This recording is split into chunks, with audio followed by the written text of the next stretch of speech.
Welcome to the weekly HubFeed, where we unpack this week's online marketing news.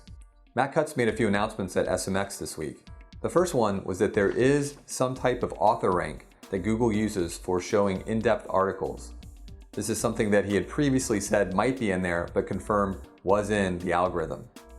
The second thing he talked about was that they're rolling out an update to the Panda algorithm, which is all about finding duplicate content and eliminating that from the index, that Matt Cutts announced will help small businesses better rank in the search engines. So we'll have to see exactly what that is, but it is encouraging for small businesses out there. Animoto announced a study this week that showed that 73% of US adults are more likely to buy a product when they can see a video that helps explain it. And that 58% of adults find that they trust a company more who uses video on their website. And the final thing they said was that 83% of the study respondents said that they prefer videos that are 5 minutes or less. While Facebook has had their eyes on video ads for quite a while, they officially launched their video ad service this week. Google finalized the rollout of their new search engine results page this week. The new layout makes a number of significant changes.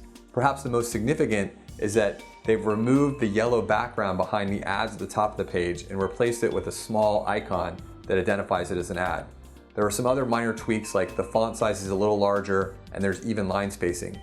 It remains to be seen what this will do for click-through rates both on paid ads as well as organic ads, but certainly Google continues to mix things up and optimize that search results page both for its users as well as for its business.